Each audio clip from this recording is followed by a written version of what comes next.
ज्ञानञ्जन शलाकया चक्षुरुन्मीलितं येन तस्मै श्रीगुरवे नमः। नमो ॐ विष्णुपादाय कृष्णप्रेष्ठाय भूतले श्रीमते भक्तिवेदान्त स्वामिनिति नामिने। नमस्ते सरस्वती देवे गौरवाणी प्रचारिणे निर्विशेष शून्यवादी पाश्चात्यदेशतारिणे। जय श्री कृष्ण चैतन्य प्रभु नित्यानंद श्री अद्वैत गदाधर शिवासादि गौर भक्तवृंद। हरे कृष्णा कृष्ण कृष्ण हरे हरे, हरे राम राम राम हरे हरे। हरे कृष्णा कृष्ण कृष्ण हरे हरे, हरे राम राम राम हरे हरे। हरे कृष्णा कृष्ण कृष्ण हरे हरे, हरे राम राम। तो हरे कृष्ण। तो आमी सकले गीता जयंती पालन करिलो। तो गीता जयंती जे उत्सव होइसे जेटा एबिला उत्सव बिला करा হয়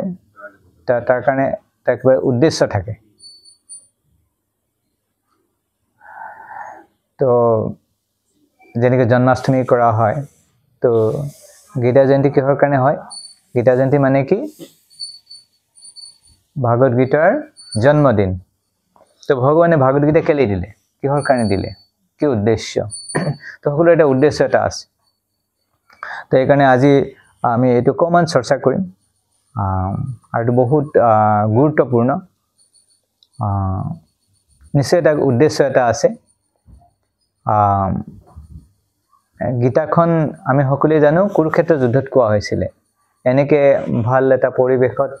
সাধু সমাজৰ মাজত বহাই লৈ কেনে কোৱা হোৱা নাছিল, যুদ্ধক্ষেত্ৰত কোৱা হৈছিল। তো এই জগতত সকলোৱে তেনেকুৱা এটা পৰিস্থিতিৰ মাজতে আমি জীৱনটো কটাই থাকো, যুদ্ধৰ পৰিবেশ। তো সেই কাৰণে এই সমস্যাবিলাকৰ পৰা কেনেকৈ পৰিত্ৰাণ পাব পাৰো, সেই কাৰণে পৰমেশ্বৰ ভগৱানৰ ইচ্ছাত অৰ্জুন আচলতে হয় তেওঁ মুক্ত জীৱ। অৰ্জুন আমাৰ দৰে বদ্ধ জীৱ নহয়। তো তথাপি অৰ্জুন মোহিত হৈ গ'ল। আমি যেনেকৈ প্ৰায় মোহিত হৈ থাকো, ঠিক তেনেকৈ অৰ্জুন মুক্ত জীৱ, যিবিলাক মুক্ত যিমানবিলাক জীৱ তেওঁলোক কেতিয়াও মোহিত নহয়। কিন্তু অৰ্জুন কেলে মোহিত হ'ল? অৰ্জুনক ভগৱানে মোহিত কৰালে। কৃষ্ণৰ যোগমায়া শক্তিৰ প্ৰভাৱত অৰ্জুন মোহিত হ'ল। আৰু কিয় মোহিত কৰালে? তো যদি অৰ্জুন মোহিত নহয় তেনেহলে ভাগৱত গীতাৰ জন্ম নহব। অৰ্জুন যদি মোহিত নহয় তেনেহলে আমাৰ মোহবিলাক কোনে কাটিব? আমি যে মোহত পৰি আছো আমি গম নাপাওঁ। এইটো এটা আচৰিত কথা, আমি গমেই নাপাওঁ যে আমি মোহতে আছো নে কিহত আছো। তো কিন্তু যদি অৰ্জুনক যদি কৃষ্ণই মোহিত নকৰে তেতিয়াহ'লে গীতাৰ জন্ম নহয়। আৰু যে গীতাৰ যদি প্ৰকট নহয় তেনেহ'লে আমাক কিহে আমাৰ মোহবিলাক কাটিব? সেইকাৰণে ভগৱানে অৰ্জুনক মোহিত কৰি কেনে গীতা জয়ন্তী কৰাই দিলে। আৰু পৰীক্ষিত মহাৰাজক মোহিত কৰি কেনে ভাগৱত দি দিলে। যদি পৰীক্ষিত মহাৰাজ যদি মোহিত নহ'লেহেঁতেন, তেওঁ যদি শ্ৰমিক ঋষিৰ গলত যে সাপটো মেৰিয়াই নিদিলেহেঁতেন তেতিয়া আজি ভাগৱত নাপালোহেঁতেন।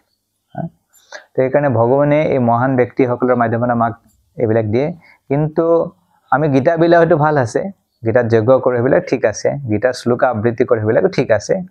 কিন্তু যদি আমি বুজি নাপাওঁ কিহৰ কাৰণে গীতাখন কোৱা হৈছিল তেতিয়াহ'লে চব শ্ৰেম এবহি কেৱলম, পুণ্য অৰ্জন হ'ব অলপ। তো সেইটো ইম্পৰ্টেণ্ট বিষয়। তো সেইকাৰণে গীতা মাহাত্ম্য, অকণ গীতাৰ মাহাত্ম্য ক'ব চেষ্টা কৰিছোঁ। তো যেতিয়া ভগৱত গীতাখন আপোনাৰ হাতত আহিব তেতিয়া আপুনি ভগৱত গীতাখন কেনেকৈ বুজিবলৈ চেষ্টা কৰিব? তো ভগৱত গীতাখন কেনেকৈ পঢ়িব লাগে সেই কথা ভাগৱত গীতাতে উল্লেখ কৰা আছে। ভাগৱত গীতাত কেনেকৈ উল্লেখ কৰা আছে? তো ভগৱত গীতাত ভগৱানে কৈছে যদি গীতা যদি বুজিব লাগে তেনেহ'লে মোৰ ভক্ত হ'ব লাগিব। কি হ'ব লাগিব?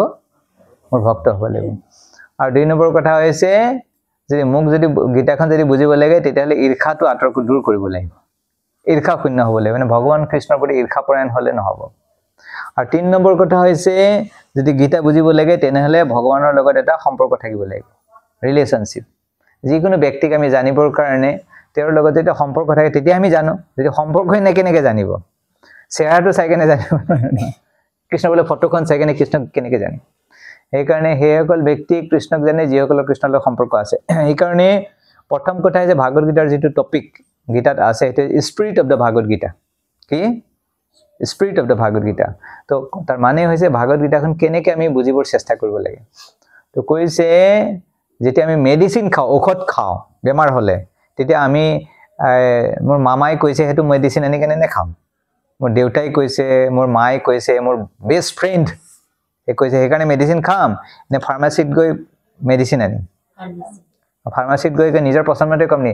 সেই মেডিচিনটো ভাল লাগিছে কালাৰটো ভাল লাগিছে নীলা ৰং সেইটোৱে দি দিয়ক সেইটো আনি কেনে আকৌ পানীত গুলি কেনে খাই দিম নেকি দেখা তো আপুনি চাব যে ফাৰ্মাচিষ্টে ক'ব এইটোৰ কাৰণে খাব আৰু তাতে যেনেকৈ লিখা আছে এই মেডিচিনৰ ওপৰত লেবেলটো চাই কেনে এই মেডিচিন খাব আৰু যদি সেইমতে নাখায় তেতিয়াহ'লে কি হ'ব আকৌ ICUত সোমাব লাগিব টিকটো কাটি দিয়ে কেতিয়াবা কনফাৰ্ম এটা উপায় হৈছে তেনেকৈ খাব লাগিব নহ'লে ডক্টৰৰ ওচৰত যাব লাগিব ডক্টৰে ছাবস্ক্ৰিপশ্যন লিখিব আৰু সেইমতে খাব লাগিব ঠিক তেনেকৈ ভগৱত গীতাখন কেনেকৈ পঢ়িব লাগিব অধ্যয়ন কৰিব কেনেকৈ গ্ৰহণ কৰিব লাগিব সেই কথা ভগৱানে ভাগৱত গীতাত নিজেই কৈছে তো ভগৱত গীতাত কৃষ্ণই কি কৈছে নিজে কৈছে মত্তঃ পৰতৰং ন অস্তি ধনঞ্জয় কিঞ্চিত অস্তি ধনঞ্জয় তো ভগৱানে কৈছে যে মোতকৈ আৰু শ্ৰেষ্ঠ কোনো নাই কৃষ্ণই চবতকৈ শ্ৰেষ্ঠ তত্ত্ব আৰু কেনেকৈ গ্ৰহণ কৰিব লাগিব এজন প্ৰামাণিক গুৰুৰ ওচৰত যাবৰ কাৰণে কৈছে তৎ বিদ্ধি প্ৰণিপাতেন পৰিপ্ৰশ্নেন সেৱয়া উপদেক্ষন্তি তে জ্ঞানম জ্ঞান্যস্তত্তদৰ্শিনঃ তো এনেকৈ গুৰুৰ ওচৰত গৈ শৰণাপন্ন হয় তাৰপিছত এই আধ্যাত্মিক জ্ঞান গ্ৰহণ কৰিবলৈ এইবিলাক কথা কোৱা আছে এইটো স্পিৰিট অফ ভাগৱত গীতা আৰু এই ভাগৱত গীতাত অৰ্জুনে কৈছে কৃষ্ণক কৈছে পৰম ব্ৰহ্ম পৰম ধাম পবিত্ৰং পৰমম ভৱান অৰ্জুনে কি কৈছে ভগৱানে কি বুলি কৈছে আপুনিয়ে পৰম সত্য আপুনিয়ে পৰম সত্য আপুনিয়ে পৰম ব্ৰহ্ম এতিয়া বহুতে ক'ব পাৰে অৰ্জুনেতো ক'বই কাৰণ অৰ্জুনৰ বন্ধুকটো অলপ সকলোৱে ওপৰত তুলিবই এই বন্ধু ওপৰত থাকিলে মই ওপৰত থাকিম তেতিয়া কি কয় অৰ্জুনে কৈছে অকল মই যে কৈছোঁ নহয় আহুস্তম ঋষে সৰ্বে দেৱৰ্ষি নাৰদ ব্যাস আচিত দেৱলা সকলোৱে কৈছে এই যিমানবিলাক ঋষিমুনি আছে আচিত দেৱলা ব্যাস নাৰদ সকলোৱে কৈছে মই অকলে কোৱা নাই তো তুমি যে ভগৱানে এই কথা সকলোৱে স্বীকাৰ কৰিছে আৰু শ্ৰীল প্ৰভুপাদে লিখিছে যে ভাগৱত গীতা যেতিয়া কোনোবা অধ্যয়ন কৰিব বহুত ডাঙৰ এনেকুৱা টিকাকাৰ আছিলে যিসকলে ভাগৱত গীতা সকলো লগতে লৈ ফুৰে ভাগৱত গীতাৰ কমেণ্টাৰী কৰিছে কিন্তু তেওঁলোকে কৃষ্ণ যে ভগৱান সেই কথা স্বীকাৰ কৰা নাই আৰু এজন বহুত বিখ্যাত ব্যক্তি আছিলে ভাৰতৰ তেওঁ গীতাৰ লগত লৈ ফুৰিছিলে কিন্তু তেওঁ কয় যে কৃষ্ণ বোলা কোনো বস্তু নাই ব্যক্তি নাই নেকি তো তেনেকুৱা ব্যক্তিৰ পৰা শুনিলে নহ'ব তেওঁ তেতিয়া গীতা বুজি নাপাব যদি কৈছে কমচে কম তত্ত্বগতভাৱে হ'লেও ভাবি ল'ব লাগে যে কৃষ্ণ ভগৱান এই কথা স্বীকাৰ কৰিলে গীতা অধ্যয়ন আৰম্ভ কৰিব লাগে তেতিয়াহে গীতা বুজি পাব আৰু ২ নম্বৰ কথা হৈছে গীতাখন কোনোবাই যে চেলেঞ্জিং ভাৱত বা বেলেগ কিবা উদ্দেশ্য লৈ মই বহুত জ্ঞানী হ'ম তেনেকৈ ভাৱ লৈ কেনে পঢ়ে তেতিয়াহ'লে তো গীতাখন কেনেকৈ ভক্তি ভাৱেৰে যে মই ভগৱানৰ সেৱা কৰিম মই in the mood of service তেনেকৈ ল'ব লাগিব এইটো হৈছে spirit of the Bhagavad Gita তো ভাগৱত গীতা কেনেকৈ পঢ়িব লাগিব যেনেকৈ ভাগৱত গীতাৰ পৃষ্ঠাত ভগৱানে উল্লেখ কৰিছে আৰু যেনেকৈ অৰ্জুনে গ্ৰহণ কৰিছে যেনেকৈ ঋষিমুনিবিলাকে গ্ৰহণ কৰিছে তেনেকৈ গ্ৰহণ কৰিব লাগিব আৰু এই যে ভাগৱত গীতাখন যে কৃষ্ণ অকল যে কৃষ্ণ ভগৱান কৈছে অৰ্জুনে কৈছে তেনেকৈ আমাৰ যিমানবিলাক মহান আচাৰ্যবিলাক আছে ৰামানুজাচাৰ্য শংকৰাচাৰ্য নিম্বাকাচাৰ্য বিষ্ণু স্বামী চৈতন্য মহাপ্ৰভু এনেকৈ অসমত শ্ৰীমন্ত শংকৰদেৱ শ্ৰী মাধৱদেৱ এই সকলোৱে কি কৰিছে কৃষ্ণকে ভগৱান বুলি স্বীকাৰ কৰিছে তো সেইকাৰণে আমি একো নতুনকৈ কিবা আৱিষ্কাৰ কৰাৰ চেষ্টা কৰিব নালাগে মহাজনো য়েন গতচ পন্থা যিসকল মহাপুৰুষসকলে যিটো ৰাস্তাৰে গৈছে আমি জানো এইটো ভাল ৰাস্তা এইটোৰে গ'লে আমি গন্তব্য পামগৈ গতিকে আমি তেখেতসকলৰ পদচিহ্নত অনুগমন কৰিব লাগে আৰু দ্বিতীয় কথাটো হৈছে যে ভাগৱত গীতাত কি আছে এটা ভাগৱত গীতাৰ এটা উদ্দেশ্য এটা আছে ভাগৱত গীতাৰ কি আছে উদ্দেশ্য এটা কি উদ্দেশ্য ভাগৱত গীতা কি উদ্দেশ্যে ভাগৱত গীতা কোৱা হৈছিলে কেলে ভাগৱত গীতাৰ উদ্দেশ্য কিহৰ কাৰণে দিছে যাতে আমি গীতা জয়ন্তী পালন কৰিব পাৰিম যাতে গীতা শ্লোকাবিলাক কৈ যজ্ঞ কৰিব পাৰিম আমি গীতা দান কৰিব পাৰিম হেতু কাৰণে একে বেলেগ উদ্দেশ্য আছিল কি উদ্দেশ্যৰ কাৰণে গীতা কোৱা আছে এই জগতত সকলোৱে কি হৈছে যুদ্ধং দেহি পৰিবেশত এটা বাংলাদেশত হৈ আছে না যুদ্ধ হৈ আছে না অকল বাংলাদেশ বলে পৃথিৱী সৰ্বত্ৰে পৃথিৱীখন কি হৈছে যুদ্ধক্ষেত্ৰ হয় কি হয় যুদ্ধক্ষেত্ৰ হয় আৰু আমি ৰাতিপুৱা উঠাৰ পৰা আমি দৌৰিব লাগে কি না আমাৰ শৰীৰটো যুদ্ধক্ষেত্ৰ হয় কি না কেনেকে আমাৰ শৰীৰটো যুদ্ধক্ষেত্ৰ আমাৰ ইন্দ্ৰবিলাকে আমাক দৌৰাই থাকে না এইটো লাগে হেতু লাগে না নিদি বুলি ক'লে দম দিয়া আমাক উল্টাই নিদিলে হ'ব নেকি ৰাতিপুৱা খলা আকৌ দুপৰীয়া লাগে দুপৰীয়া খালে আকৌ সন্ধিয়া লাগে আকৌ খোৱাটো ভালকৈ টেষ্টি নহয় তেতিয়াও কমপ্লেইন কৰে ইমান নমক দিলি ইমান জলকীয়া দিলি এইটো জ্বলাই দিলি ভাজিলি কিমান তাক সন্তুষ্ট কৰিব লাগে আৰু তাৰ যদি বেচৰা সন্তুষ্টই নহয় আৰু বেলেগ সদায় আইটেম বিচাৰি থাকে ইস কালি যোৱাকালি ৰাইচ খোৱালে আজি পোলাও বনাব লাগে আজি বিৰিয়ানী বনাব লাগে বেলেগ কালাৰ লাগে ফ্ৰাইড ৰাইচ বনাব লাগে কিমান কি ডিমাণ্ড তো সেইকাৰণে তেনেকে আৰু তাৰ উপৰি আমাৰ মনটোতো আছে মনটোৱে আমাক কিমান কষ্ট দিয়ে তাৰতো হিচাপেই নাই এনেকে এই জড় জগতত সেইকাৰণে কৈছে what is the purpose of the Bhagavad Gita তো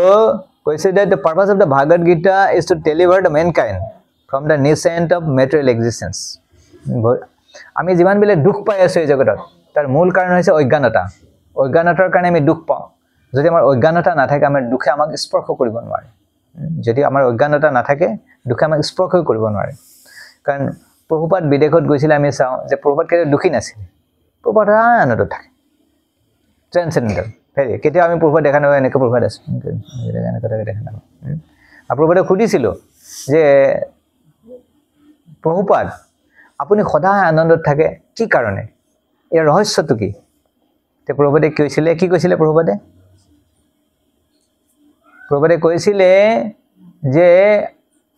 মোৰ জীৱনত যিমানবিলাক মোৰ বিপদ আহিছে কঠিন পৰিস্থিতি আহিছে সেইবিলাকক মই আধ্যাত্মিক জীৱনত আগবাঢ়িবৰ কাৰণে এটা আশীৰ্বাদ হিচাপে মই গ্ৰহণ কৰিছোঁ I accepted all the difficulties is in my life as an opportunity to make advancement in Krishna consciousness to serve my spiritual master মোৰ ভক্তি জীৱনত যিমানবিলাক মোৰ বিপদ আহিছে অসুবিধা আহিছে সেই অসুবিধাবিলাকক মই কি কৰিছোঁ মই মোৰ গুৰুদেৱক সেৱা কৰাৰ কাৰণে এটা খুব ডাঙৰ সুযোগ হিচাপে গ্ৰহণ কৰিছোঁ সেইকাৰণে হেপি আছিলে তো সেইকাৰণে কিন্তু আমিতো প্ৰভুপাদৰ নিচিনা শুদ্ধ ভক্ত হোৱা নাই আমাৰতো বিপদ আহিলে আমিতো তেনেকৈ কৰিব নোৱাৰোঁ তো সেইকাৰণে কৈছে যাতে কি কয় এই জগতখন হৈছে টেম্পোৰাৰী খন্তেকীয়া আৰু আমি এই খন্তেকীয়া পৰিস্থিতিটো দেখা পাই কেনে আমাৰ যিটো পৰিস্থিতি সেইটো সদায় ক্ষয় হৈ থাকে পৰিৱৰ্তন হৈ থাকে আৰু সেইটো দেখা পাই কেনে আমি খুব বিচলিত হৈ পৰোঁ কিন্তু আমাৰ যিটো আচল যিটো স্বৰূপ আমাৰ যিটো অৱস্থা সেইটো হৈছে সনাতন কাৰণ শৰীৰৰ ক্ষয় হয় কিন্তু আত্মাৰ কেতিয়াও পৰিৱৰ্তন নহয় সেইকাৰণে আমি শৰীৰৰ পৰিৱৰ্তন দেখা পাই কাৰণে আমি খুব বিচলিত হৈ পৰোঁ আৰু কিন্তু যেতিয়া আমি জ্ঞানত অধিষ্ঠিত হওঁ যে আমি গম পাওঁ যে আমি শৰীৰ নহয় আত্মা তেতিয়া এই কি কয় যে এই জগতৰ যিমানবিলাক পৰিৱৰ্তন এই পৰিৱৰ্তনশীল জগতখন দেখা পাই কেনে এজন ব্যক্তি কেতিয়া বিচলিত নহয় সেইকাৰণে শাস্ত্ৰত নিৰ্দেশ দিয়া আছে স্মৰ নিত্যম অনিত্যতাম সদায় এই কথা স্মৰণ ৰাখিব লাগে যে আমি যিটো স্থানত আছোঁ সেইটো সদায় হৈছে অনিত্য নিত্য নহয় নিত্য মানে যিটো সদায় থাকে চিৰকাল থাকে আৰু অনিত্য মানে হৈছে যিটো চিৰকাল নাথাকে যেতিয়া আমি সেই কথা মনত ৰাখিম তেতিয়া আমি অৱশ্যেই এই পৰিৱৰ্তনবিলাকৰ মাজৰ পৰা আমি বিচলিত নহ'ম সেইকাৰণে এই কথা গীতাত কৈছে যে গীতাৰ উদ্দেশ্য হৈছে যাতে আমি এনেকুৱা ধৰণৰ পৰিস্থিতিৰ বিপৰীতমুখী পৰিস্থিতিৰ দ্বাৰা প্ৰভাৱিত নহওঁ আমি মুক্ত হ'ব পাৰোঁ সেইকাৰণে ভাগৱত গীতা আৰু ভাগৱত গীতা বুজিবৰ কাৰণে যিটো অৰ্হতাৰ দৰকাৰ কোনে ভাগৱত গীতা চবতকৈ ভালকৈ বুজিব পাৰে চব বস্তুৰ কাৰণে অৰ্হতা লাগে না যদি আপুনি উকিল হ'ব খোজে তাৰ কাৰণে বেছিক কোৱালিফিকেশ্যন লাগে ডক্টৰ হ'বৰ কাৰণে বেছিক কোৱালিফিকেশ্যন লাগে ইঞ্জিনিয়াৰ হ'বৰ কাৰণে বেছিক কোৱালিফিকেশ্যন লাগে একাউণ্টেণ্ট চাৰ্টাৰ্ড একাউণ্টেণ্ট হ'বলৈ তাৰ কাৰণে বেছিক কোৱালিফিকেশ্যন লাগে তেতিয়াহে আপুনি তাতে সেই ডিপাৰ্টমেণ্টত যাব পাৰিব ঠিক তেনেকৈ ভাগৱত গীতা বুজিবৰ কাৰণে কি বেছিক কোৱালিফিকেশ্যনৰ দৰকাৰ যে যিজন ব্যক্তিৰ মনত 3টা প্ৰশ্ন আহে যিবিলাকৰ প্ৰশ্ন নাহে তেওঁলোকে পিলিং পালিং ইফালে চাই থাকে যিবিলাকৰ মনত এই প্ৰশ্নবিলাক আহে তেওঁলোকে ভালকে শুনে এই প্ৰশ্নকেইটা কি যিজনে ভাবে যে মই এই জগতত ক'ৰ পৰা আহিলোঁ এই প্ৰশ্ন কৰে কেতিয়াবা মই মাৰ গৰ্ভৰ পৰা আহিলোঁ নে বেলেগ ক'ৰবাৰ পৰা আহিলোঁ আৰু দুই নম্বৰ কথা হৈছে যে মই এই জগতত দুখ কষ্ট নিবিচাৰোঁ বহুত পৰিস্থিতি আছে যিটো বাংলাদেশত হৈ আছে মণিপুৰত হৈ আছে সিৰিয়াত হৈ আছে পেলেষ্টাইনত হৈ আছে ইজৰাইলত হৈ আছে ইৰাণত হৈ আছে পাকিস্তানত হৈ আছে আৰু বেলেগত কি যাব ভাৰতত হৈ আছে তো এই পৰিস্থিতিবিলাক নিবিচাৰোঁ তো এইবিলাক কেলে আহি আছে আৰু ৩ নম্বৰ কথা হৈছে যে মই মৃত্যুৰ পিছত কলৈকে যাম যাৰ মনত এই প্ৰশ্নবিলাক আহিছে সেইজন ব্যক্তি ভাগৱত বুজিবৰ কাৰণে একদম পাৰফেক্ট ষ্টুডেণ্ট ভগৱানে কৈছে এইবিলাক হৈছে কোৱালিফিকেশ্যন যিহেতু আমাৰ মাজত এই প্ৰশ্নবিলাক নাই আমি ইয়াতে বহুত হেপিলি আছোঁ সেইকাৰণে আমি দেখাব ক্লাছত আমি চিৰিয়াছ নহয় তাৰ মানে কি এইবিলাক প্ৰশ্ন নাই এটিং স্লিপিং মেটিং ডিভিনিং ভালকৈ চলি আছে আৰু কি লাগে আৰু কৃষ্ণ আৰু প্ৰভু চব ঠিকে থাকে দি আছে আৰু ধন্যবাদ আৰু প্ৰভু ভালেই আৰু আগলৈ যাতে এনেকৈ চলি থাকে আৰু এইবাৰ গীতা জয়ন্তী যজ্ঞ কৰিছোঁ যাতে আৰু এইবিলাক বিপদ চিপদ নাহে আৰু এইটো উদ্দেশ্য নহয় এইবিলাক ৰিচুৱেলিষ্টিক এইবিলাকতো কৰিব লাগে ঠিক আছে কৰিছে তো এইটো হৈছে purpose of the Bhagavad Gita সেইকাৰণে গীতা জয়ন্তী কৰিলে আমি এইটো কথা জানিব লাগে যে কিহৰ কাৰণে ভাগৱত গীতাখন কোৱা হৈছে নহ'লে আমি কিছুমান ৰিচুৱেলিষ্টিক নিয়মৰ মাজতে আমাৰ জীৱনটো গুচি যাব আৰু ভাগৱত গীতাত কি বিষয় আছে কেইটা বিষয় আছে ভাগৱত গীতাত কেইটা বিষয় চৰ্চা কৰা হৈছে ভাগৱত গীতাত কেইটা গীতা জয়ন্তী কৰা হৈ গ'ল আৰু খাৰপিতাটো বহুত গীতা ডিষ্ট্ৰিবিউশ্যন মই চাওঁ এতিয়া আপোনালোকে কওক ভাগৱত গীতাৰ কেইটা বিষয়ে চৰ্চা কৰা হৈছে শংকৰ প্ৰভু কওক কেইটা বিষয় আমি যিসকলে বিতৰণ কৰোঁ আমি নাজানো তো আমি কেনেকৈ আশা কৰিম যে যিসকলে গীতা লৈছে তেওঁলোকে কেতিয়াও জীৱনত জানিব তেওঁলোকে ক'ব আমাক যি দিছে বেজৰ নাকতেই খৰ ইয়াৰ বেজৰ নাকতেই খৰ সি আমাৰ আৰু কি খৰ ভাল কৰিব গম পাইছেনে বেজৰ নাকতে খৰ গম পোৱা নাই না মানে এই খৰ মানে খজুৱতি হয় যে আমি বেজৰ ওচৰত যাওঁ ঔষধ দিয়ে ঠিক কৰে যে বেজৰ নাকতে যদি খৰ থাকে সি আকৌ কি বেমাৰ ঠিক কৰিব হয় নহয় ডাক্তৰৰে যদি খৰ থাকে সি নিজৰটোকে ভাল কৰিব পৰা নাই বেলেগৰ কি ভাল কৰিব তো সেইকাৰণে ভাগৱত গীতাৰ 5টা বিষয় আছে 5টা বিষয় এটা হৈছে ভগৱানৰ কথা কোৱা আছে ভগৱান কোন এক স্পষ্টভাৱে কোৱা আছে ভগৱানৰ ডেফিনিশ্যন ভগৱান কোন হয় তাৰ পৰিভাষা কোৱা আছে আৰু 2 নম্বৰ কথা হৈছে আমাৰ সকলোৰে নামবিলাক আছে তাতে জীৱবিলাকৰ কথা কোৱা আছে আমি ক'ৰ পৰা আহিছোঁ আমাৰ এড্ৰেছ ক'ৰ ঘৰ ঠিকনা চব কোৱা আছে আমাৰ মাৰ নাম কি দেউতাৰ নাম কি চব কোৱা আছে খাৰপেটিয়া লিখা নাই কিন্তু মংগলদৈ এইবিলাক লিখা নাই কলাইগাঁও এইবিলাক লিখা নাই বেলেগ লিখা আছে আপোনালোকে ভাবিব খাৰপেটিয়া আছে নেকি প্ৰভু নামটো খাৰপেটিয়া নাই চিন্তা নকৰিব তো আৰু কি আছে আমি সকলোৱে কি কৰি ভাল পাওঁ কৰ্ম কৰি খুব ভাল পাওঁ আৰু লগতকৈ বেছি সংগ্ৰহ কৰি ভাল পাওঁ সেইকাৰণে গীতাত কৰ্মৰ কথা ধুনীয়াকৈ উল্লেখ কৰা আছে ভাগ ভাগ কৰি দিয়া আছে কৰ্ম অকৰ্ম বিকৰ্ম আমিতো অকল এটা শব্দতে শেষ কৰি দিওঁ ভগৱানে কৈছে না কৰ্ম অকৰ্ম বিকৰ্ম 3টা ভাগ কৰি আছে আৰু আমি এইবিলাক নজনাকৈ আমি মৰি যাওঁ গীতাখন ধুনীয়াকৈ ৰাখি দিওঁ যথাযথ গীতা দিয়েতো ইস্কনে এখন যথাযথ একদম জাগা এটা ফিক্স কৰোঁ একদম সন্ধিয়া হ'লে টুং টুং টুং টুং টুং টুং টুং আৰতি চাৰতি কৰি বছ উলুধ্বনি দিলে বছ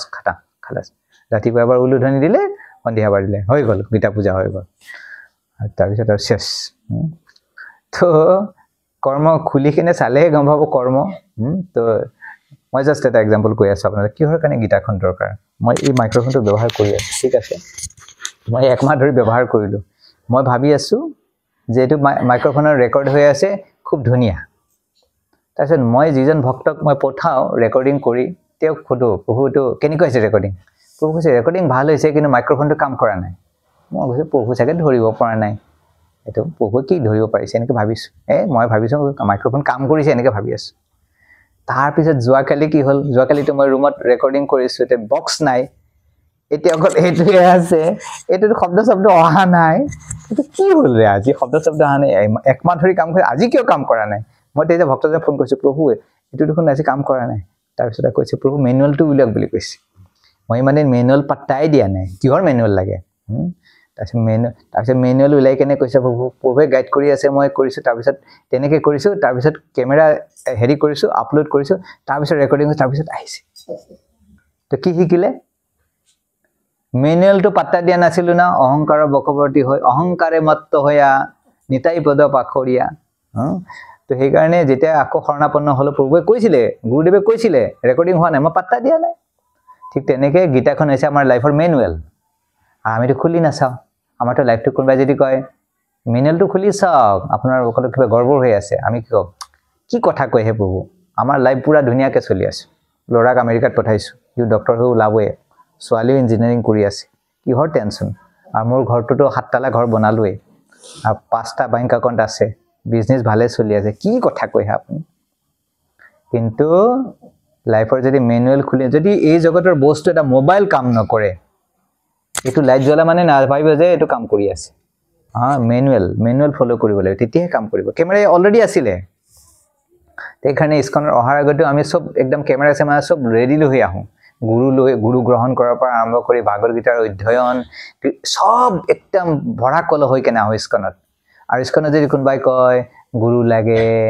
গীতা পঢ়িব লাগে কৃষ্ণ ভগৱান এইবিলাক কথা আৰু কি আমি এইবিলাক নতুন আমি জানোৱেই এইবিলাক নতুন কিবা কওক পিছে মেনুৱেলটো ফলো কৰা নাই সেইকাৰণে মই যোৱাকালি মই এই বস্তুটো শিকিলোঁ যে মেনুৱেল লাগিব আৰু গুৰু লাগিব তো মই নুশুনাৰ কাৰণে কি হ'ল একমাহ এইটো হেৰি কৰিলোঁ আৰু মই ইমান দাম দি কেনে মাইক্ৰফোন আনিছোঁ কাম নকৰিব নেকি হৈছে কৰিব এনেকৈ ভাবি আছিলোঁ কিন্তু না কৰিবৰ কাৰণে কি লাগিব গুৰু দুইটা বস্তু গুৰু লাগিব মেনুৱেল লাগিব ভাগৱত গীতা আছে মেনুৱেল তো সেইকাৰণে আমি যদি ভাগৱত গীতা আমি অধ্যয়ন কৰা নাই পঢ়া নাই খালি আমি যে বিলাই আছোঁ যে আমি জীৱনত বহুত ডাঙৰ ভুল কৰি আছোঁ তো এইটো হৈছে আৰু সেইকাৰণে বিষয় হৈছে ভগৱান জীৱ কৰ্ম কাল আৰু কি প্ৰকৃতি এই জগতখন সাইণ্টিষ্টবিলাকে মাথা মাৰি থাকে নে চাবলৈ এনেকৈ লৈ থাকে বাইনকুলাৰ চাই থাকে ৰাতি ৰাতি সিহঁতে আকাশখন ক'ত কেনেকৈ বুজিব পাৰি ক'ত কি আছে গাধা গৰু জীৱনটো তেনেকৈ মৰি থাকিলেও কেতিয়াও বুজি নাপাবি কাৰণ এই ব্ৰহ্মাণ্ডখন ইমান বিশাল আৰু আমাৰ আয়ুটো হৈছে ইমান তই চাই থাকোঁতে মৰিয়ে যাবি দেখোন গেলিলিওৱে দূৰবীন বনালে চাব বুজিবৰ কাৰণে বেচেৰাই সি সূৰ্যৰ ফালে এনেকৈ চালে প্ৰথম ভাবিলে ৰচোন হনুমানেও সূৰ্যটোকে খাব বিচাৰিছিলে মই এবাৰ চাওঁ কিনো আছে তেনেকৈ চালে দূৰবীনে মানে দূৰৰ বস্তুটো ওচৰলৈ আনে নে সূৰ্য আৰু আমাৰ ডিষ্টেঞ্চটো কমাই দিলে তাৰ চকু এটা গুচি গ'ল ধুম কণা হৈ গ'ল সি বেছি এক চালাকি হ'ব গ'ল তাৰ চকুৱে গুচি গ'ল সেইকাৰণে এইবিলাক ধান্দা কৰিলে চকু যাব তাৰপিছত সেইকাৰণে ভাল বুদ্ধিমান মানুহৰ কাম এই গীতাখন ডাইৰেক্ট পঢ়াই ভাল গুৰু গ্ৰহণ কৰি কেনে চকু এটা পিছত এটা চকু গ'ল পিছত নেক্সট টাইম চোৱা নাই পিছত এটা থাকক আৰু দুটা গ'লেতো কামেই চেছ সেইকাৰণে ছাবজেক্ট 5টা ভাগত দিয়ায় আৰু ইয়াতে 4টা হৈছে ইটাৰনেল 4টা ইটাৰনেল আৰু তাৰ এটা হৈছে এইটো নিত্য নহয় 4টা নিত্য এটা নিত্য নহয় তো কোনটো নিত্য নহয় কৰ্মটো বাকি ভগৱান নিত্য জীৱ নিত্য কৰ্ম নিত্য প্ৰকৃতি নিত্য কিন্তু আমাৰ যে কৰ্মটো এইটো সদায় নাথাকে এইটো পৰিৱৰ্তন কৰিব পাৰে আপুনি তো সেইকাৰণে ভাগৱত গীতাত কেইটা বিষয় আছে 5টা বিষয় তো আৰু 2 নম্বৰ কথা হৈছে যদি ভাগৱত গীতা বুজিব লাগে তাৰ কাৰণে যিকোনো বস্তু বুজিবৰ কাৰণে এটা কি লাগে এটা প্ৰচেছ এটা দৰকাৰ তো ভাগৱত গীতা বুজিবৰ কাৰণে কি প্ৰচেছৰ কথা কৈছে কেনেকৈ ভাগৱত গীতা বুজিব লাগে কওক ডক্টৰ বৃন্দ কওক কেনেকৈ বুজিব পাৰিব ভাগৱত গীতাৰ জ্ঞানটো ওপৰৰ পৰা তললৈ নামি আহে নে তলৰ পৰা ওপৰলৈ যায় গীতাৰ জ্ঞান বৈদিক জ্ঞানটো ওপৰৰ পৰা তললৈ নামি আহে আৰু যিবিলাক ভৌতিক জ্ঞান কৰে এনেকৈ অনুসন্ধান কৰে ৰিচাৰ্চ কৰি কেনে বুজিব চেষ্টা কৰে তো আধ্যাত্মিক জ্ঞানটো তেনেকৈ ৰিচাৰ্চ কৰা নাযায় এইটো হৈছে ওপৰৰ পৰা গুৰু শিষ্য পৰম্পৰাত এই জ্ঞানটো ওপৰৰ পৰা তললৈ নামি আহে অৰ্থাৎ ভগৱানৰ পৰা এইটো নামি আহে সেইকাৰণে কয় এৱম পৰম্পৰা প্ৰাপ্ত ইমং ৰাজৰ্ষি বিদুঃ ইমং বিবস্বতে যোগম প্ৰক্তবানহম অব্যম বিবস্বান মনুৱে প্ৰাহ মনু ইচ্ছা কবি ব্ৰবীদ এনেকৈ এই পৰম্পৰা চিষ্টেমত এই গীতাৰ নাম আহে গতিকে যদি আমি গীতাখন বুজিব খোজোঁ তেনে গীতাত যিটো কৈছে আমি কি কৰিব লাগিব অৱৰোহ পন্থা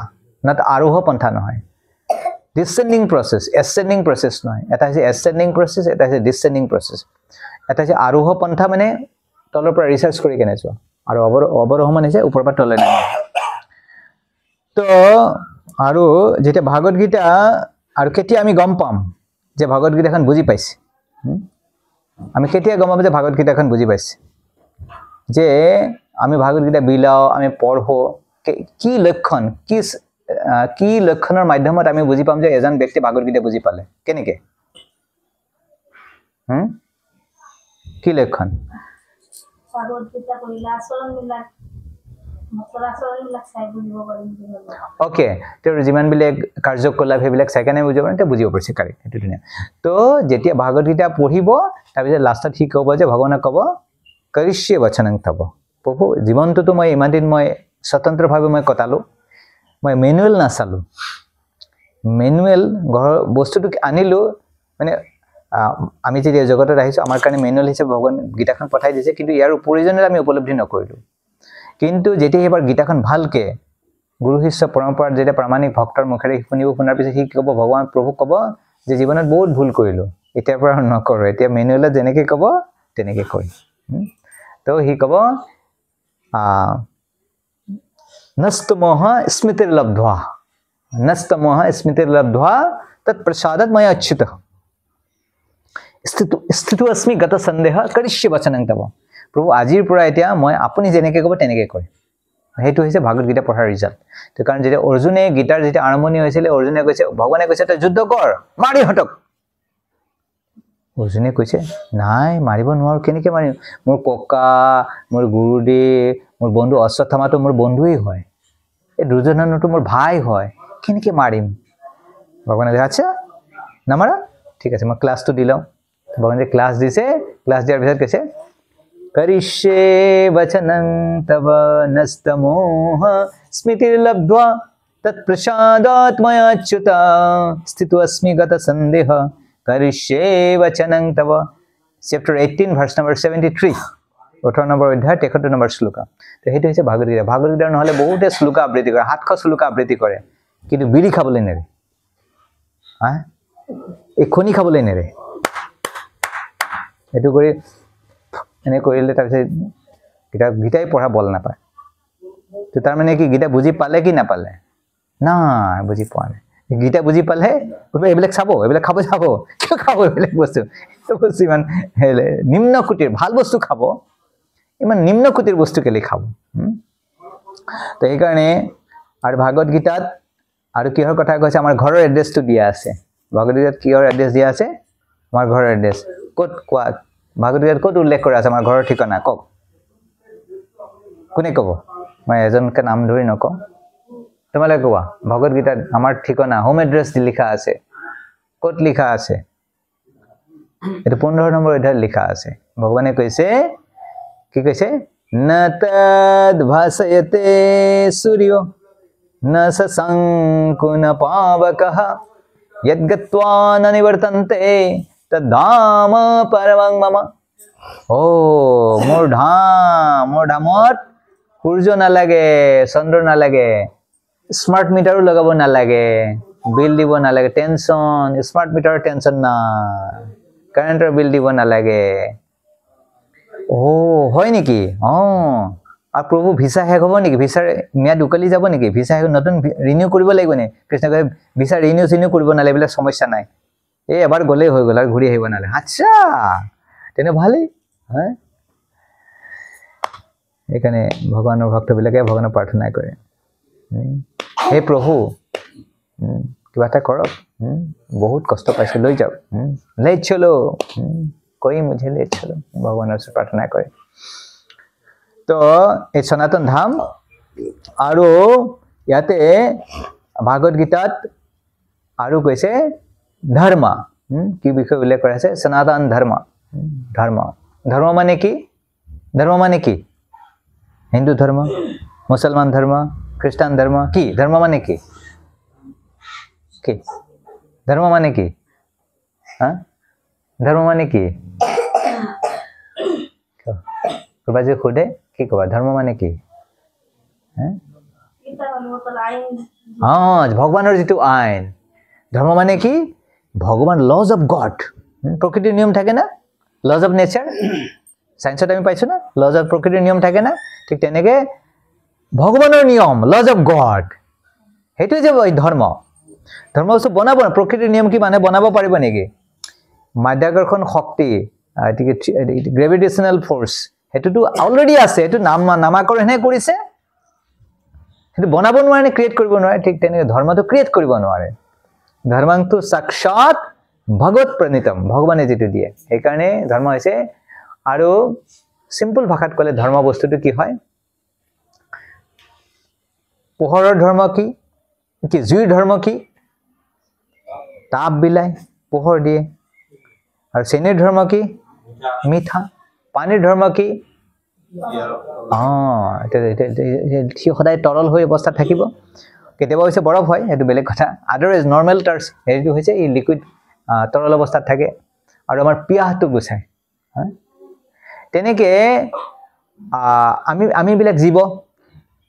তো কোনবাই হিন্দু ধৰ্ম পালন কৰিছে কোনবা মুছলমান ধৰ্ম কোনবা খ্ৰীষ্টান বেলেগ বেলেগ কিবা ধৰ্ম আছে ঠিক আছে কিন্তু আমাৰ সকলোৰে মাজত এটা কি বুলি কয় ইউনিটি আছে সেই ইউনিটিটো কি আমাৰ সকলোৰে মাজত কোনো এটা ডিফাৰেন্স নাই কি বস্তুটো হিন্দু মুছলমান খ্ৰীষ্টান সকলোৰে মাজত এটা বস্তু কি আছে ফিক্সড আছে কি যেনেকৈ বস্তুবিলাকৰ এটা ধৰ্ম আছে তো কৈছে যে আমি সকলোৱে কি কৰিব বিচাৰো সেৱা কৰিব বিচাৰো কি কৰিব বিচাৰো ৰাতিপুৱা উঠাৰ পৰা পত্নীয়ে সেৱা কৰিব ল'ৰা ছোৱালীয়ে সেৱা কৰিব আৰু সকলোৱে জীৱনবিলাক জীৱবিলাক আছে সেই জীৱবিলাকে চৰাই চিৰিকটি ৰাতিপুৱা উঠাৰ লগে লগে বাচ্চাবিলাকে কি কৰিব চিঞৰ বাখৰ কৰিব তো C C C C C কি কিহৰ কাৰণে চি চি কৰে তো খোৱা লাগে ভোক লাগিছে তো মা দৌৰ মাৰি যাব খোৱা বস্তু আনিবৰ কাৰণে হৰে কৃষ্ণ তো দেশৰ যিটো সৰ্বোচ্চ পদত থকা ব্যক্তিজন তেওঁ সেৱা কৰিব লাগে কৰিব নালাগে তেওঁ যদি পাব্লিকক যদি তেওঁ প্ৰমিস নকৰে যে মই সেৱা নকৰে তেওঁ ভোট দিব মানুহে তেওঁ ভোট নিদিয়ে তো সেই কাৰণে কৈছে যে ধৰ্ম মানে হৈছে Hare Krishna the constant companion of a living entity তো ধৰ্ম মানে কি আপোনালোকে ক'বও পৰা নাই শুনিবও বিচৰা নাই সমস্যাটো হেতুই মই প্ৰশ্ন কৰিছো আপোনালোকে আনসাৰ দিব পৰা নাই আৰু তাৰ পিছত দ্বিতীয় প্ৰবলেম হৈছে যে শুনিবও বিচৰা নাই সেইকাৰণে প্ৰবলেম বিলাক হয় তো আমি লাইফটো বহুত ইজিলি লৈ আছো মৃত্যু আহি কেতিয়াও বাংলাদেশৰ অৱস্থাৰ কথা কৈ আমি ধৰ্ণা দি ভাল পাওঁ পিছে আমি নিজৰ জীৱনৰ সমস্যাবিলাকে সমাধান কৰিব নিবিচাৰো আমাৰ দয়াটো তেনেকুৱা আমি নিজৰ ওপৰত দয়া কৰিব শিকা নাই আকৌ বেলেগ এখন দেশত থকা মানুহবিলাকক দয়া কৰিব যাওঁ এটো হৈছে আমাৰ দয়া আৰে তুমি নিজৰ ওপৰত আগতে দয়া কৰিবলৈ শিকা তাৰ পিছত বেলেগক দয়া কৰিবা যি নিজৰ ওপৰত দয়া কৰিব নাজানে সি বেলেগক কি দয়া কৰিব এইবিলাক হৈছে ভেকু ভাওনা আমাৰ ভাষাত ভেকু ভাওনা তো কৈছে সেইকাৰণে ধৰ্ম যেটো ইংৰাজীত ধৰ্মটোক ৰিলিজন বুলি কোৱা হয় ৰিলিজন মানে কি হয় বিশ্বাস ৰিলিজন মানে এটা ফেইথ মানুহৰ বিশ্বাসটো ফলনি হ'ব পাৰে কিন্তু ধৰ্মটো ফলনি নহয় বুজি পাইছে ইংৰাজীত ধৰ্মক ৰিলিজন বুলি কোৱা হয় ৰিলিজন মানে হৈছে বিশ্বাস আজি মই হিন্দু ধৰ্মত বিশ্বাস কৰো কালি মই মুছলমান হ'ব পাৰো এজন গায়ক আছে তে মিউজিক কম্পোজাৰ তে আগতে হিন্দু আছিল তে হেৰি কৰিলে মুছলমান হৈ গ'ল আকৌ কাইলৈ তেওঁ চেঞ্জ কৰিব পাৰে এটো নিজৰ ফেইথ নিজৰ বিশ্বাস চেঞ্জ কৰিব পাৰে সংবিধানৰ ৰাইটছ আছে কিন্তু যেনেকে জুইৰ যিটো প্ৰপাৰ্টি ধৰ্ম এটো কি হলনি কৰিব পাৰিব ঠিক তেনে জীৱৰ যিটো জন্মগত কিছুমান স্বভাৱ আছে যে সকলো জীৱই কাৰোবাক সেৱা কৰিব এটো কেতিয়াও চেঞ্জ কৰিব নোৱাৰে আপোনাৰ বিশ্বাসটো হলনি কৰিব পাৰে কিন্তু আপোনাৰ যিটো স্বভাৱটো হলনি কৰিব পাৰিব হেতু হলনি কৰিব নোৱাৰে আৰু হেতুকে ধৰ্ম বুলি কোৱা যেহেতু হেতু কেতিয়াও হলনি কৰিব নোৱাৰে হেতু সদায় থাকে আৰু এটো অনন্ত কালৰ পৰা আমাৰ লগত আছে এটো হৈছে আমাৰ কনষ্টেন্ট কম্পেনিয়ন নিত্য সংগী আমাৰ পৰিয়ালৰ সদস্যবিলাক সদায় হলনি হৈ থাকে আমাৰ দেহৰ পৰিৱৰ্তন হয় কিন্তু আমাৰ স্বভাৱটো আমি এটা মানুহ হৈ আছো তেতিয়াও আমি সেৱা কৰি আছো এতিয়া হাতী হম তেতিয়াও সেৱা কৰিব লাগিব কুকুৰ হলে তেতিয়াও সেৱা কৰিব লাগিব বাঘ হলে তেতিয়াও সেৱা কৰিব লাগিব সাপ হলে তেতিয়াও সেৱা দেৱতা হলে তেতিয়াও সেৱা কৰিব লাগিব তো যিকোনো অৱস্থাতে আপুনি সেৱাৰ পৰা মুক্ত সেই কাৰণে কয় ধৰ্ম বুলি ক'লে কয় সনাতন ধৰ্ম সেইকাৰণে পৃথিৱীত কি বুলি কয় এটাই ধৰ্ম কি ধৰ্ম হেতু যে সনাতন ধৰ্মৰ পৰিভাষা যিটো বস্তুৰ আৰম্ভণিও নাই হেকো নাই বাকি ধৰ্মবিলাকৰ কোনটো কিমান চনৰ পৰা আৰম্ভ হৈছে তাৰ এটা দিন এটা আছে বোলে 4000 বছৰ আগৰ পৰা 5000 বছৰ আগৰ পৰা 2000 বছৰ সনাতন ধৰ্মৰ কিবা হেৰি আছে তাৰিখ আছে অমুক তাৰিখ আৰম্ভ হৈছিল সেই কাৰণে এটো সনাতন বুলি কোৱা হয় এটো কোনো বিশ্বাস নহয় it is the innate quality of a living entity এটা জীৱৰ যিটো জন্মগত যিটো গুণ হেতুকে ধৰ্ম বুলি কোৱা এই কাৰণে এইবিলাক বস্তু নবুজাকে যেতিয়া আমি ধৰ্মৰ প্ৰচাৰ কৰো তেতিয়াহলে কি হ'ব কি হ'ব ফাইতে হ'ব এইটো এটা কথা তো সেই কাৰণে সনাতন ধৰ্মৰ ডেফিনিশনটো কৈছে জীৱবিলাক সনাতন ঠিক আছে ভগৱানো সনাতন আৰু ভগৱানৰ যে ধামো সনাতন আৰু জীৱ আৰু ভগৱানৰ মাজত থকা যিটো সম্পৰ্ক হেতু সনাতন আৰু জীৱবিলাকে ভগৱানৰ যি সেৱা কৰে হেতু সনাতন নে আজি সেৱা কৰি কাইলে বেলেগৰ সেৱা কৰিব হেতুটো ফিক্স থাকে তো সেই কাৰণে কৈছে the eternal occupation of eternal living entity with the eternal lord in the eternal kingdom is called eternal sanatan dharma সনাতন ধৰ্ম মানে কি সনাতন জীৱৰ সনাতন ভগৱানৰ লগত সনাতন কালৰ কাৰণে সনাতন ধামৰ যি সনাতন বৃত্তি অকুপেশন আমি চাকৰি কৰো না এই জগতত কিমান দিন থাকে ৰিটায়াৰমেন্ট হয় প্ৰভু ৰিটায়াৰমেন্টৰ টাইম আহি গৈছে প্ৰভু কৈছে আৰু প্ৰভু 3 বছৰ আছে ৰিটায়াৰ তাৰপিছত মই আপোনাৰ লগতে থাকিব নাই কৈছে ৰিটায়াৰমেন্ট ল'ব লাগিব কিন্তু ভগৱানৰ সেৱাৰ কিবা ৰিটায়াৰমেন্ট আছে আপুনি যে ভগৱানৰ সেৱা কৰে ভগৱানৰ ভোগ লগায় আৰতি কৰে এইবিলাকে ৰিটায়াৰমেন্ট আছে বয়স আছে প্ৰভুতে লিখিছে কৰবাত যে মোক পাছে এটো বন্ধ হৈ যাব না এটো ৰিটায়াৰমেন্ট নাই তেখনে সনাতন ধৰ্মটো বুজি পালে ধৰ্ম আৰু বিশ্বাস ৰিলিজন দুটাৰ মাজত পাৰ্থক্যটো বুজি পাইছে নে বুজি পোৱা নাই পাইছে অলপ বুজি পাইছে ওকে ঠিক আছে ওকে আৰু দুই নম্বৰ কথা হৈছে যে ভাগৱত গীতাত দেৱী দেৱতাৰ উপাসনা কৰাটো ভগৱানে হেৰি কৰা নাই প্ৰমোট কৰা নাই হেতু ভগৱানে এটো সন্মতি প্ৰদান কৰা নাই ভগৱানে কৈছে যে যজন্তি অবিধিপূৰ্বকম আৰু ভগৱানে কৈছে যিসকলে দেৱী দেৱতাৰ উপাসনা কৰে তেওঁলোকে আসলে মুখে উপাসনা কৰে কিন্তু অপ্ৰত্যক্ষ ভাৱে indirectly that is not direct way মানে খাব লাগে এনেকে খাব লাগে এনেকে কোন এনেকে খালে এই দুটা খোৱাই হয় কিন্তু কোনটো বেছি বুদ্ধিমানৰ কাম ডাইৰেক্ট খোৱাটো ভাল নে এনেকে হাতখন ঘুৰাই কিনে এনেকে আনি খালে কোনটো ভাল ডাইৰেক্ট খাব লাগে সেইকাৰণে কৈছে কামস্তেস্তৰ হিত জ্ঞান প্ৰপদ্যন্তে অন্য দেৱতা যেতিয়া মানুহৰ ভৌতিক ইচ্ছাটো বহুত বেছি হয় তেতিয়া তেওঁলোকে কি কৰে দেৱী দেৱতাৰ উপাসনা কৰে আৰু কৈছে অন্তবত্তু ফলম তেসাম তদ ভৱতি অল্পমেদসম আৰু দেৱী দেৱতাবিলাকৰ উপাসনা কৰিলে এনেকুৱা নহয় যে বস্তুবিলাক না অৱশ্যই পায় কিন্তু সেই বস্তুবিলাকৰ ৰিজাল্টটো বেছি সময় নাথাকে অন্তবত এটো হেগ হৈ যায় সেই কাৰণে ভাগৱত গীতাত ভগৱানে কৈছে যিটো বস্তুৰ ফল সদায় নাথাকে হেগ হৈ যায় আৰু হেতু বস্তুৰ কাৰণে যদি বেলেগ কাৰবাৰ উপাসনা কৰে হেজনে কৈছে তদ ভৱতি অল্পমেধসহ হেজনে কি বুলি কৈছে কম বুদ্ধিমান বুলি কোৱা হৈছে তেনেকৈ কৈছে সেই কাৰণে ভগৱানে কৈছে সেই কাৰণে দেৱীৰ হয়তো অনুমোদন কৰা নাই কৃষ্ণই আৰু আমি সকলোৱে ক'ত যাব বিচাৰো ভগৱানৰ ধাম ক'ত যাব বিচাৰো সেইকাৰণে মায়াপুৰ যাও বৃন্দাবন যাও এইবিলাক আমি ধান্দা কৰি থাকো কেনেকৈ বেছি পইচা পাতি থাকিলে ফ্লেট এটাই কিনিব খোজো বৃন্দাবনত বহুতে চাগে কিনিও ল'লে অলৰেডি মই নাজানো তো অকল বৃন্দাবনত ফ্লেট কিনিলে কৃষ্ণই বৃন্দাবন ধামত গোলক বৃন্দাবনত টিকেট নিদিয়ে এইটো চেঞ্জে কিন্তু জানি ল'ব কিন্তু থাকিব পাৰিব ধামত কিছুদিন কিন্তু গোলক বৃন্দাবনত টিকেট নিদিয়ে তো কক আমাৰ বৈষ্ণৱবিলাক পিছফালে বহি আছে কক ভগৱানৰ ধামত যাবৰ কাৰণে কোন কি যাব পাৰিব হোৱাট ইজ এ কোৱালিফিকেশ্যন কোনজনে যাব পাৰিব কেনেকৈ যাব পাৰিব কৈ দিয়ক চব বিদ্বান ভক্তবিলাক বহি আছে কৈ দিয়ক পটকে কৈ দিয়ক কৈছে নিৰ্মাণ মোহ ভগৱানে কৈছে নিৰ্মাণ মোহ জিত সংগ দোষা তো যিসকলে ভগৱানৰ ধামত যাবলৈ বিচাৰে তেওঁলোকে মানৰ অপেক্ষা কৰাৰ পৰা সেই ধান্দাটো বাদ দিব লাগে আমিতো এই জগতৰ সকলোৱে কি বিচাৰি আছো কি লাগে আমাক কৃষ্ণও লাগে ভগৱানৰ বৃন্দাবনো লাগে মায়াপুৰো লাগে কিন্তু আমাৰ মানটোও লাগে সব বস্তু একেলগে নহয় কৈছে মান আৰু এই মানটো কিহৰ পৰা আহে জানে এই যেতিয়া দেহাত্ম বুদ্ধিত থাকে তাক উঠাই দিয়ক তো আমি যেতিয়া এই দেহাত্ম বুদ্ধি থাকে, যেতিয়া দেহাত্ম বুদ্ধি থাকে অৱশ্যে মান বিচাৰিম। সেইকাৰণে যে নিৰ্মাণ মোহ জিত সংগ দোষ अध्यात्म नित्य विनिवृत्त कामा दंडेर विमुक्त सुख दुख संगे गच्छन्ति मूर्ख पदमव्ययम तत् गच्छन्ति अमूर्ख माने जे मूर्ख নহয় বুদ্ধিমান ব্যক্তি সেইজনে পদমव्ययम तत् অব্যয় পদ যেটো ব্যয় নহয় এই জগতৰ সকলোবিলাক ক্ষয় হৈ যায়। তো সেইকাৰণে কৈছে দণ্ডৰ বিমুক্ত আৰু তেওঁ এই জগতৰ দণ্ডৰ পৰা মুক্ত হ'ব লাগিব। সুখ সুখ দুখ ভাল বেয়া ঠাণ্ডা গৰম ধনী দুখীয়া মান অপমান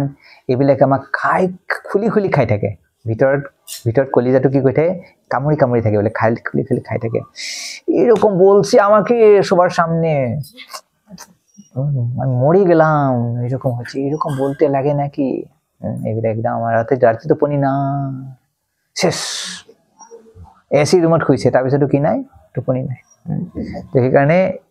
তেতিয়া আমি ভগৱত নামৰ কাৰণে জবৰ কাৰণে ভগৱানে এইটো বেয়া পায়। ভগৱানৰ ভাগৱত কিন্তু বাৰে বাৰে আপোনালোকে যে ভাগৱত গীতা ভালকৈ পঢ়ে, তাতে এটা বস্তু বাৰে বাৰে ভগৱানে কৈছে, দণ্ডৰ পৰা মুক্ত হোৱা। ভগৱানে কি কৈছে? দণ্ডৰ পৰা মুক্ত হোৱাৰ কাৰণে কৈছে। ভগৱানকে সেইটো খুব প্ৰিয়। ভগৱানে কৈছে ভগৱানৰ যদি আমি প্ৰিয় হ'ব লাগে তেতিয়াহ'লে কি হ'ব লাগিব? দণ্ডৰ পৰা মুক্ত হ'ব লাগিব। দণ্ডৰ পৰা মুক্ত হ'লে ভগৱানৰ প্ৰিয় হ'ব নোৱাৰে।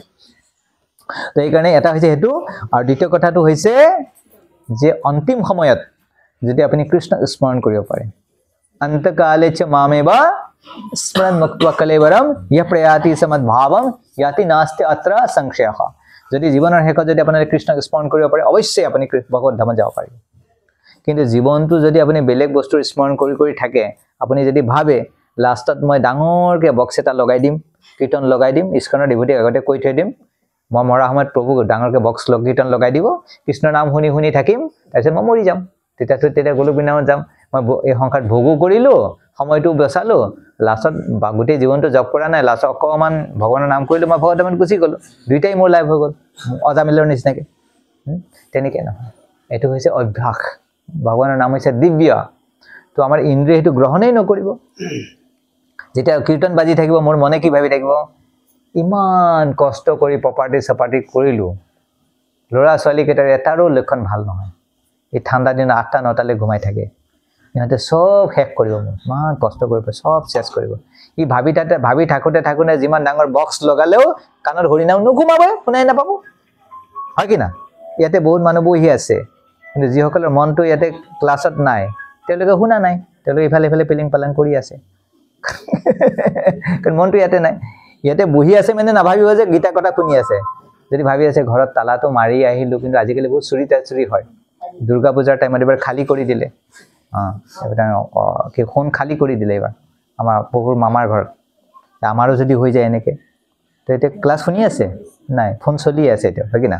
তো সেইকাৰণে এইকাৰণে ইয়াতে থকা মানে নাভাবিব যে গীতাৰ কথা শুনিছে। সেইকাৰণে কৈছে মায়া মুগ্ধ জীৱেৰ নাহি সত কৃষ্ণ জ্ঞান, জীৱেৰ কৃপাই কৈলা কৃষ্ণ বেদ পুৰাণ। তো চবতকৈ ডাঙৰ কথা হৈছে যে আমি নিজকে হিন্দু বুলি কওঁ, আমাৰ এই শাস্ত্ৰবিলাকৰ প্ৰতি আমাৰ সন্মান নাই, আদৰ নাই। এইটো কোনে বেয়া নাপাব, কাৰণ আপুনি বেলেগ ধৰ্মবিলাকৰ আছে, তেওঁলোকৰ শাস্ত্ৰক আপুনি কেতিয়াবা কিবা কৈ চাওকচোন, সিহঁতৰ ধৰ্মৰ বিষয়ে কিবা কৈ চাওকচোন, কেনেকুৱা অৱস্থা ক'বলৈ সাহস কৰে। চিনেমা বনাব পাৰিব,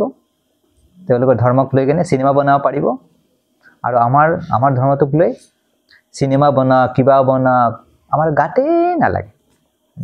আমাৰ যে গীতা পাঠ হয়, তেতিয়া মানুহবিলাকৰ কোনো আদৰেই নাই। তো আমি ইফালে ধৰ্ণা দি থাকোঁ, আমি অমুক। আৰে বাবা, প্ৰথমতে ৰেচপেক্ট কৰিবলৈ শিক। তোমাৰ নিজৰ শাস্ত্ৰক তুমি আগতে আদৰ কৰিবলৈ শিকা, তোমাৰ ভগৱানক তুমি আদৰ কৰিবলৈ শিকা। আমি পূজা কৰোঁ, পূজা কৰি কেনে বিশ্বকৰ্মা পূজা হ'ল, ৰাস্তাৰ যি ডিভাইডাৰ থাকে তাতে গোটেই বছৰটো পেলাই থৈ দিওঁ, চব ধৰ্মৰ মানুহবিলাকে এনে হাই থাকে, হিন্দুৰ পূজা, হিন্দুৰ ভগৱান। তো আমি কি কৰোঁ, আমাৰ ধৰ্মটোক ঠাট্টা কৰিব কাৰণে আমি সুযোগ দিওঁ, আৰু আমি ইফালে ধৰ্ণা দিব যাওঁ। মই বোলো আৰে বাবা, প্ৰথমতে শিক, ধৰ্মটো বুজ, তুমি নিজে ৰেচপেক্ট কৰিবলৈ শিক। এনেকৈ যদি ধৰ্ম অনুশীলন কৰে এনেকৈ হ'ব? কালী পূজা কৰিব, মূৰ্তিটো বনাব, গোটেই বছৰটো নদীৰ পাৰত পেলাই থ'ব, আধা ভাঙি যায়, কাপোৰ হেৰি হৈ যায়। আৰে বিসৰ্জন দি দে না, ৰাস্তাৰ ধূলি বালি পৰাকৈ কেলে ৰাখি থৈ দিয়া তো আমি কাক সুযোগটো কোনে দিছোঁ আমি দিছোঁ তো এইবিলাকৰ মূল কাৰণ হৈছে দুৰ্গা পূজা হয় কালী পূজা হয় আমি বৈদিক মন্ত্ৰৰ উচ্চাৰণ নকৰোঁ আমি কি কৰোঁ হিন্দী চিনেমাৰ গান কি কয় হিন্দী গীত এতিয়া হিন্দী গীত আমাৰ হিন্দু গীত হৈ পৰিছে হিন্দী গীত কি হৈ পৰিছে আজিকালি হিন্দু গীত হিন্দীত যদি হয় সেইটো চবৰ কাৰণে চলে গণেশৰ কাৰণেও চলে কালীৰ কাৰণেও চলে কাৰ্তিকৰ কাৰণেও চলে কৃষ্ণৰ কাৰণেও চলে এইটো হৈছে আমাৰ ভক্তি হিন্দু ভক্তি হিন্দী গীত হিন্দু গীত হৈ পৰিছে তো সেইকাৰণে এনেকৈ যদি কৰোঁ তো মানুহে আমাক ঠাট্টা নকৰি কোনে কৰিব দায়ী কোন আমি ঠাট্টা কৰিব কাৰণে সুযোগ দিছোঁ সেইকাৰণে কৈছে ভগৱানে বহুত এইবিলাক শাস্ত্ৰবিলাক আমাক দিছে জীৱৰ কৃপাই জীৱবিলাকক কৃপা কৰি কেনে ভগৱানে কি কৰিছে মায়ামগ্ন জীৱেৰ নাহি সত কৃষ্ণ জ্ঞান কৃষ্ণৰ বিষয়ে নাজানে জীৱেৰ কৃপাই কৰিলে কৃষ্ণ বেদা পুৰাণ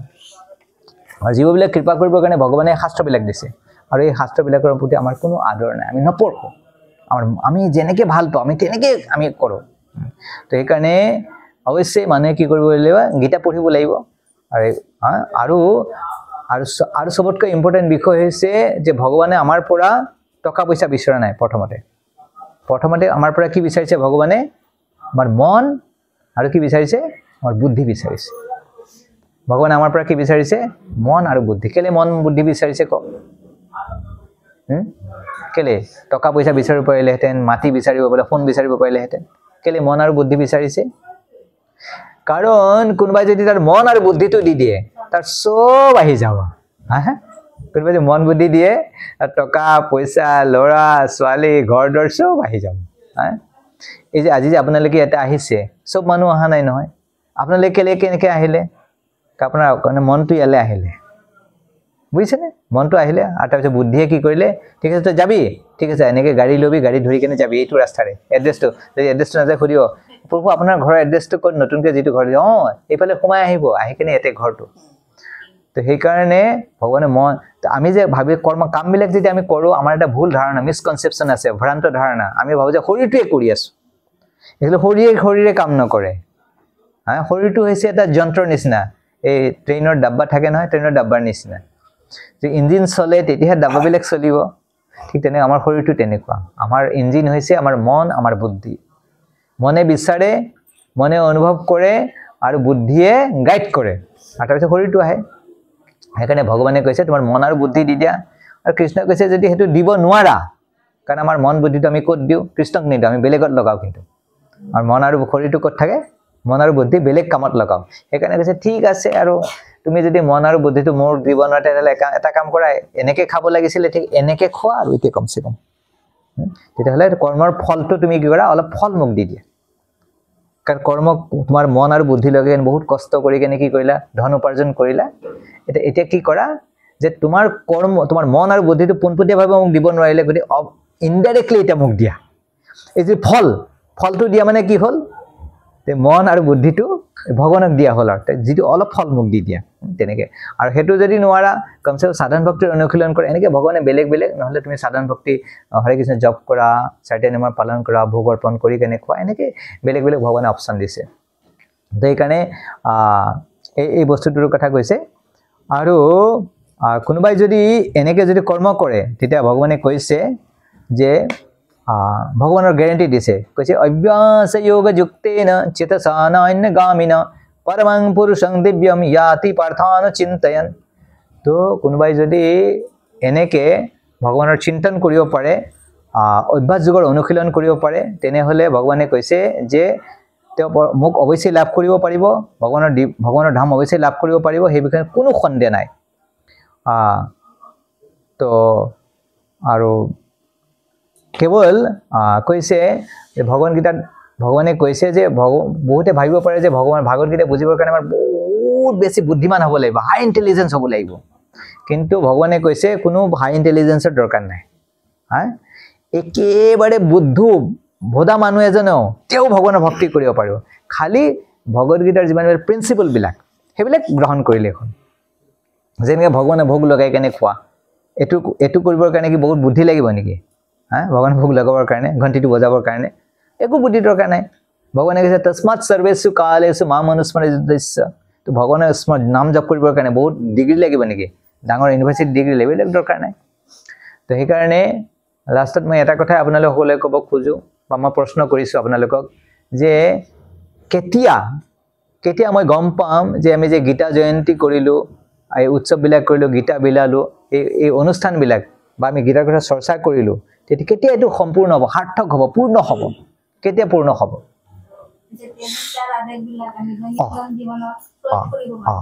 যেতিয়া গীতাৰ আদেশবিলাক আমি নিজৰ জীৱনত পালন কৰিব পাৰিম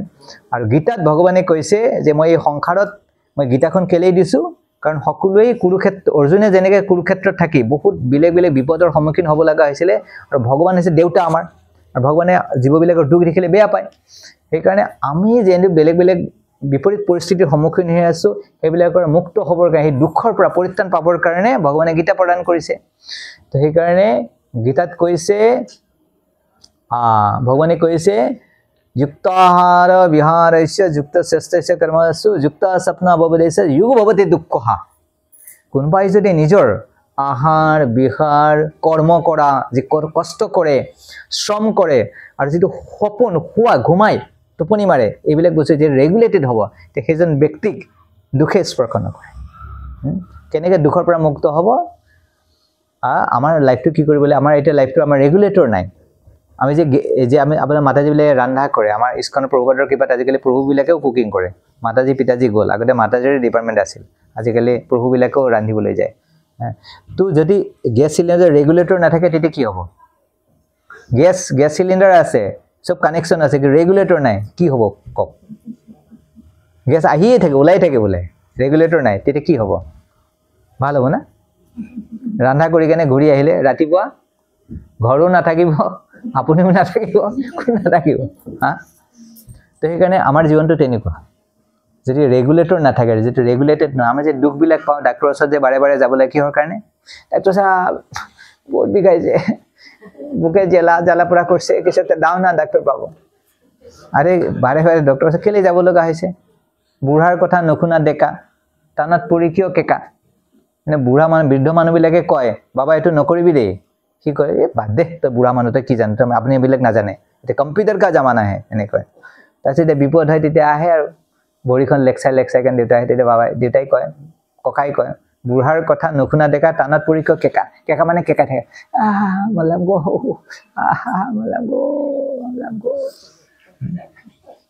ল'ৰা এটা এইবাৰ ৰিচেণ্ট ল'ৰা এটা দেউতাই মাটি বন্ধক দি কেনে গাড়ী কিনিছে ৰয়েল এনফিল্ড মাটি বন্ধক দি কিনি দিছে একদম সি চলাইছে হিৰো আৰু একদম বলিউডৰ হিৰো হৈ গ'লে একদম লৈ কেনে একদম গুৱাহাটীত গৈছে গুৱাহাটীত আহি কেনে যে ঘূৰি আহিছে ৰাতি আহিছে আকৌ ৰাতি চলাই আৰু বেছি হিৰো যেন লাগে আৰু এই টি চাৰ্টটো আকৌ বুটামকেইটা খুলি দিব লাগে টি চাৰ্টটো উৰি থাকিব একদম একদম বঢ়িয়া লাগে আৰু আজিকালি আকৌ কোনোবা পিছতে এটা ভিডিঅ' কৰে এইটো আমি এইটো শ্বৰ্ট ভিডিঅ' বনাই দিয়ে মই এইটো আপলোড কৰিম ইনষ্টাগ্ৰামত দিম তাৰপিছত ইনষ্টাগ্ৰামত ভিডিঅ' বনাই দি আছিলে তাৰপিছত ৰাতি ৰাখৰ খোলাত মানুহবিলাক শুই আছিলে দিনত কাম বন কৰি সি একদম ৰয়েল এনফিল্ড একদম একে দোকানৰ মাজেৰে একদম সোমাই দিলে নহয় ৰাস্তা ভুল কৰি কেনে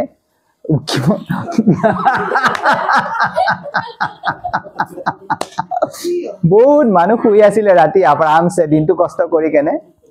ভৰি চৰি ভাঙি কাৰ হাত ভাঙিছে কমচে কম 18 জন নে 20 জন মানুহৰ হাত ভৰি ভাঙিছে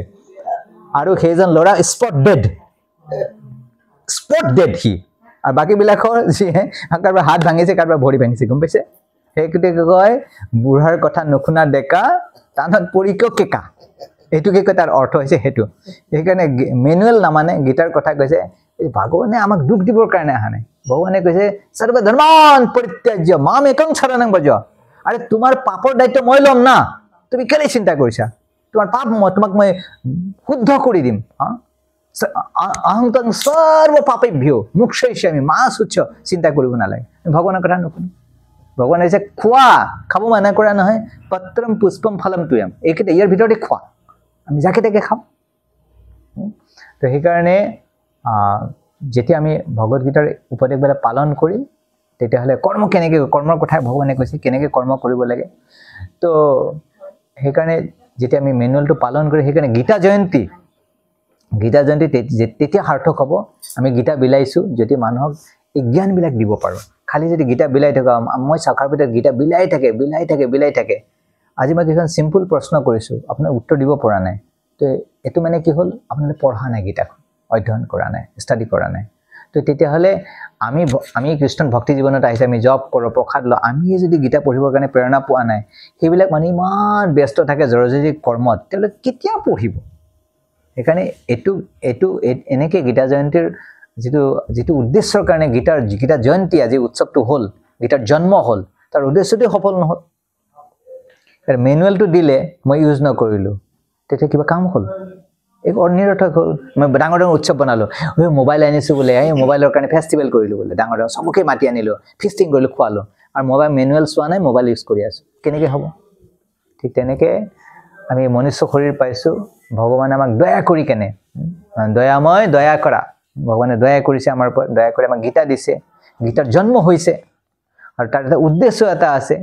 আৰু আমি যদি সেইটো পালন নকৰোঁ যদি গীতা জয়ন্তী খালি গীতা জয়ন্তী কৰি থাকোঁ তাৰ উদ্দেশ্যটো যে বুজি নাপাওঁ এই তেনেকুৱা গীতা জয়ন্তীৰ কিবা লাভ হ'ব মইতো নাভাবোঁ এইটো কিবা লাভ হ'ব সেইকাৰণে সকলোকে আমি বিনম্ৰ অনুৰোধ কৰোঁ যে আপোনালোকে গীতা জয়ন্তী অৱশ্যে পালন কৰিব ডাঙৰকৈ পালন কৰক হাজাৰ গীতাবিলাক লাখতবিলাক কৰৰ্চতবিলাক আমাৰ আপত্তি নাই কিন্তু আপুনি নিজেও পঢ়ক আৰু আনকো পঢ়াওক বুজিবৰ কাৰণে চেষ্টা কৰক ঠিক আছে হৰে কৃষ্ণ